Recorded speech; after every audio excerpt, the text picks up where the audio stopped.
Ken memutar setir bundarnya ke arah kiri, lalu berbelok ke sebuah toko perlengkapan bayi yang sangat besar di kota itu. Kini giliran Puput yang mengerutkan keningnya. Matanya terus memindai sekitaran luar dari balik kaca. Lalu pandangannya berbalik ke arah Ken saat mobil yang dia tumpangi berhenti sempurna, tepat di depan parkiran toko perlengkapan bayi dengan dominasi warna pink. "Untuk apa kita kemari?" tanya Puput polos. "Untuk membeli perlengkapan bayi," jawab Ken dengan suara datar tanpa memberikan penjelasan lainnya. Lalu dia melepaskan safety belt-nya dan bersiap untuk menarik handle pintu. "Tunggu dulu." Puput mendadak mencegah Ken untuk keluar dari mobil. "Apa?" tanya Ken. Dengan wajah berbinar, Puput terlihat malu-malu menatap ke arah Ken. "Apakah secepat itu kita menyiapkan barang-barang untuk kebutuhan bayi kita?" tanya Puput polos sambil tersenyum-senyum malu akibat dugaannya sendiri. Ken mengerutkan keningnya, memandang aneh pada Puput yang mendadak menggeliat seperti ulat bulu yang baru saja disentuh. "Apa yang sedang kau pikirkan? Berhentilah bertingkah menggelikan seperti itu," hardik Ken. Seketika Puput membetulkan posisi duduknya dan kembali menatap tajam ke arah Ken. "Seharusnya aku yang bertanya padamu. Untuk apa kamu membawaku ke toko perlengkapan bayi? Jika kita datang ke sini, bukan untuk membeli perlengkapan bayi," sahut Puput meminta penjelasan. "Kita memang mau membeli perlengkapan bayi, tetapi bayi Tuan Nicholas. Bukan bayi kita," ujar Ken ketus. "Lagi pula siapa yang mau memiliki bayi denganmu?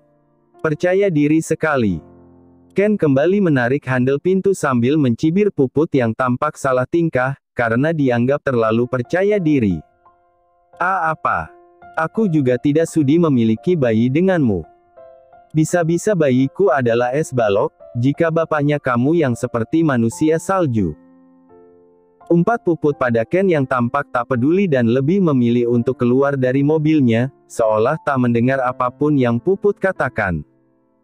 Puput semakin jengkel karena diabaikan begitu saja oleh Ken. Bahkan Ken mulai berjalan ke arah toko perlengkapan bayi, sementara dirinya masih terikat safety belt di dalam mobil. Manusia itu benar-benar seperti batu. Sama sekali tidak peka. Meninggalkan seorang wanita begitu saja di dalam mobil. Bagaimana bisa ada manusia seperti itu yang hidup di bumi ini? Brengsek. Puput terus mengumpat sambil berusaha menarik safety belt yang mendadak menjadi keras dan sulit dilepaskan. "Arg! Sialan!" teriak Puput jengkel pada Ken dan safety belt yang tak kunjung terlepas. Tok, tok, tok. Mendadak kaca jendelanya diketuk oleh Ken dari luar. Masih dengan wajah ditekuk, Puput menurunkan kaca jendela miliknya. "Apa kau akan tetap menunggu di sini hingga aku selesai berbelanja?" tanya Ken tampak bersungguh-sungguh. Puput mendengus kesal mendengar perkataan Ken yang terdengar menyindir di telinganya. "Safety belt ini tidak mau terlepas," ujar Puput kesal. "Baiklah," kata Ken. Dia segera menarik handle pintu, lalu membukanya dan mencondongkan badannya tepat di depan Puput untuk membantu melepaskan safety belt yang katanya sulit terlepas. Tercium aroma parfum dari tubuh Ken yang menyeruak masuk ke dalam hidung Puput. Mendadak Puput seperti mendapatkan serangan jantung tiba-tiba. Dadanya berdebar tak beraturan, bahkan detak jantungnya terdengar hingga ke telinga sendiri. Puput mulai khawatir jika Ken pun akan bisa mendengar detak jantung yang terpompa lebih cepat dari biasanya dan terasa akan lepas dari posisinya. Puput hanya mampu menahan nafas dan membeku seketika saat tubuh Ken hanya berjarak beberapa inci darinya. Ken mendadak menoleh ke arah Puput, menatap tajam ke arah wanita yang sudah bersandar maksimal di jok mobil yang mendadak terasa sempit. Sungguh, Puput merasa ingin menguap seketika saat itu juga dan menghilang agar tak merasakan sensasi panas dingin yang sedang dia rasakan. "Lakukan dengan perlahan, maka kau akan bisa mengatasinya dengan baik," ujar Ken sambil menatap ke wajah Puput yang masih menegang. Entah sengaja atau tidak, Ken berkata-kata dengan tetap mempertahankan posisi menunduknya tepat di hadapan Puput. Bahkan bau nafas Min yang keluar dari mulut Ken bisa tercium dengan jelas oleh Puput. Apanya yang harus dilakukan perlahan? Tanya Puput terbata akibat otaknya yang mulai memikirkan hal enak-enak. Safety belt yang terpasang di badanmu. Jika kau melepasnya dengan terburu-buru, dia akan sulit terlepas. Itu berlaku untuk semua hal. Jangan lakukan dengan terburu-buru, jelas Ken. Lalu dia kembali bangkit mengeluarkan badannya yang sebelumnya masuk sebagian ke dalam mobil. Puput hanya melongo mendengar ucapan Ken. Lalu segera menggigit bibirnya sendiri dan meruntuki semua pikiran liarnya yang entah dari mana datangnya. Ken kembali berjalan mendahului Puput yang sedang berusaha keluar dari mobil. Tersirat sebuah senyuman kecil dari bibir Ken. Entah senyuman macam apa yang muncul dari bibir Ken, yang jelas senyuman itu tak pernah dia tunjukkan di hadapan Puput. Ken segera masuk ke dalam toko perlengkapan bayi itu, disambut oleh beberapa pelayan yang berjaga di sana. Saat sedang memindai barang-barang lucu di dalam toko yang didominasi warna merah muda, mendadak dia dikejutkan dengan keberadaan Puput yang berhasil menyusulnya masuk. Jadi apa saja yang akan kita beli untuk anak Nona Amira? Tanya Puput. Semua yang Nona Bella butuhkan, jawab Ken. Oh, jadi anak Nona Amira bernama Nona Bella. Nama yang cantik, sahut Puput menanggapi pernyataan Ken. Ken melirik ke arah Puput lalu kembali berjalan menuju ke toko bagian dalam. Melihat sebuah ranjang bayi yang terbuat dari kayu berwarna putih dengan beberapa hiasan bunga-bunga yang tampak cantik. Bah, saya ambil satu ranjang ini, ujar Ken menunjuk sebuah ranjang bayi pada seorang pelayan. Bukankah Tuan Nicholas sudah membeli ranjang bayi? Tanya Puput mengingatkan. Ranjang bayi yang dibeli oleh Tuan Nicholas saat itu untuk bayi laki-laki. Sedangkan Nona Bella adalah perempuan, jadi kita harus mengganti ranjang untuknya, jelas Ken. Orang kaya. Ujar Puput mengangguk-angguk. Ken kembali berkeliling untuk mencari sesuatu yang mungkin dibutuhkan oleh anak tuan mudanya itu. Dia berhasil mendapatkan beberapa baju bayi baru lahir, beberapa hiasan dinding untuk mendekorasi kamar Bella, dan beberapa perlengkapan bayi lainnya. Semua yang dia dapatkan adalah hasil pilihannya tanpa campur tangan dan pertimbangan dari Puput. Selama berbelanja, Puput hanya mengekor pada Ken yang terlihat paham dan mengetahui semua keperluan yang dibutuhkan oleh seorang bayi baru lahir. Ken, lihatlah, di sana ada baby walker. Apakah kita juga memerlukannya? Ujar Puput menunjuk pada sebuah baby walker berwarna merah muda. Nona Bella baru berusia 1 hari jadi dia tidak membutuhkan baby walker, ujar Ken datar. Ya, memang tidak untuk sekarang, tapi saat dia sudah mulai belajar berjalan, dia pasti akan membutuhkan alat itu. Kita beli saja sekarang, ujar Puput girang. Beli sesuatu yang dibutuhkan oleh Nona Bella sekarang, alat itu bisa dibeli saat Nona Bella sudah mulai belajar jalan, tolak Ken. Ken kembali sibuk memilih perlengkapan lainnya. Sementara Puput ikut sibuk memilih-milih beberapa mainan anak perempuan untuk Nona Bella. Lihatlah Ken. Aku mendapatkan beberapa boneka untuk Nona Bella. Ini sangat cantik dan lucu. Ujar Puput menunjukkan boneka Barbie yang dipegangnya, lalu memasukkannya ke troli.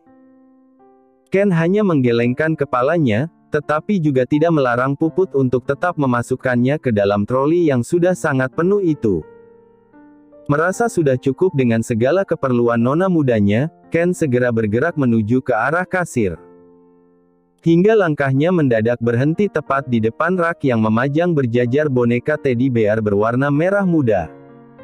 Kau akan membeli boneka juga untuk Nona Bella? Tanya Puput. Satu yang besar itu, untuk menghias kamar Nona Bella, tunjuk Ken pada sebuah boneka besar yang tergeletak di lantai karena tak cukup jika dipajang di rak. Seorang pelayan datang saat melihat Ken menunjuk sebuah boneka besar yang melebihi tubuh manusia. Anda menginginkan yang ini, Tuan? Tanya pelayan berambut ikal. Ya, aku ingin yang itu, jawab Ken. Ken melirik ke arah Puput yang sedang memegangi sebuah boneka kecil. Kau mau satu yang sedang kau pegang itu? Tawar Ken. Kau akan membelikan untukku? Tanya Puput girang. Ya, jawab Ken. Sungguh? Tanya Puput lagi. Tidak jadi, karena kamu meragukan niatku. Letakkan boneka itu. Titah Ken dengan wajah yang datar lalu kembali mendorong troli ke arah kasir. Hish. Tidak boleh begitu. Niat baik harus segera dilaksanakan. Ujar Puput tetap memegangi boneka yang dipilihnya erat-erat dan mengikuti langkah Ken. Di depan kasir, Ken mulai menurunkan satu persatu barang-barang di dalam troli untuk di-scan agar masuk ke dalam tagihan. Tersisa kini boneka yang sedang dipegang oleh Puput. Put, berikan boneka itu pada kasir agar masuk ke dalam tagihan. Titah Ken pada Puput yang seolah tak rela memberikan boneka yang sedang dipegangnya pada kasir yang melayani mereka. Dengan terpaksa Puput memberikan boneka pemberian Ken pada seorang kasir yang sekilas menatap aneh ke arahnya. Saat seorang kasir akan memasukkan boneka Puput ke dalam kantong plastik, jadi satu dengan barang-barang yang lain, mendadak Puput melarangnya. Biarkan aku membawa boneka itu sendiri, Mbak. Cegah Puput. Masih dengan pandangan yang aneh, kasir tersebut memberikan boneka milik Puput. Puput persis bersikap seperti anak kecil yang tidak mau kehilangan mainannya. Hal yang sama juga dilakukan oleh Ken, menatap tajam ke arah Puput sambil mengerutkan keningnya, seolah bertanya apa yang sedang kau lakukan. Aku hanya ingin menimang boneka ini. Sahut Puput dengan senyuman sumringah. Sontak Ken dan kasir tersebut membelalakkan matanya saat mendengar jawaban absurd dari Puput. Sedangkan Puput memilih untuk keluar lebih dulu menuju ke mobil. Ken hanya menggelengkan kepalanya melihat tingkah Puput yang mulai kambuh anehnya. Kasihan ya, Pak. Mana masih muda, yang sabar ya, Pak. Ujar seorang kasir pada Ken saat sedang mengembalikan kartu kredit milik Ken. Ken sedikit terkejut karena mendapatkan kata-kata empati dari seseorang yang tidak dia kenal, sekaligus tersenyum lucu karena baru saja mendapatkan reaksi tak terduga dari kasir yang melayaninya. Mengira Puput adalah wanita gila. Iya, dia memang wanita gila yang sering kali bertingkah absurd dan diam-diam membuat Ken tersenyum lucu karena tingkahnya. Dengan dibantu kasir, Ken keluar membawa barang-barang yang tidak sedikit. Tampak dari kejauhan Puput sedang berdiri di ujung mobil sambil memandangi boneka merah muda yang baru saja dia dapatkan dari Ken, dan tentu saja sambil tersenyum-senyum, persis seperti orang gila yang sedang kehabisan obat. Ken melirik pada seorang pelayan yang membantunya membawa barang-barang. Tampak pelayan itu sedikit terkesima dengan tingkah Puput. Puput, berhentilah bersikap gila. Dan bantu kami membawa barang-barang ini. Ujar Ken menghardik Puput. Puput hanya menanggapi dengan memanyunkan bibirnya dan mendengus kesal karena baru saja dikatakan sebagai wanita gila. Apakah barang-barang ini muat di dalam mobil? Tanya Puput ragu. Muat. Beberapa kotak ini kamu yang membawanya, kamu bisa memangkunya. Titah Ken membagi tugas dan menyodorkan tumpukan kotak untuk Puput. Aku? Tanya Puput. Tentu saja. Kau pikir siapa? Sahut Ken ketus, lalu masuk ke dalam mobilnya tanpa menunggu Puput yang masih berdiam diri sambil membawa tumpukan kardus yang berisi sepatu dan perlengkapan bela lainnya. Dengan susah payah, Puput masuk ke dalam mobilnya, bahkan boneka yang sejak tadi ditimangnya kini diletakkan di ketiaknya, karena tangannya penuh membawa kotak-kotak. Lalu sengaja dia jatuhkan begitu saja ke dalam jok mobil dan terpaksa tergencet bokongnya saat Puput duduk dengan asal. Ken yang menyaksikan hal itu kembali menggelengkan kepalanya sambil mengurut pelipisnya. Entahlah, kenapa wanita yang di sampingnya ini begitu absurd. Baru saja beberapa detik yang lalu dia begitu menyayangi boneka pemberiannya, hingga ditimang-timang layaknya seorang bayi manusia. Kini semua mendadak berubah, Puput bahkan seolah tidak menganggap boneka pemberiannya sebagai sesuatu yang berharga. Kau tidak bisa memasang sabuk pengamanmu lagi? Tanya Ken melihat tubuh Puput penuh dengan kardus. Ya. Sepertinya aku kesulitan untuk melakukannya. Sahut Puput jujur. Tanpa diminta, Ken segera memasangkan sabuk pengaman untuk Puput lagi, bedanya kali ini Ken bisa melakukannya dengan cepat.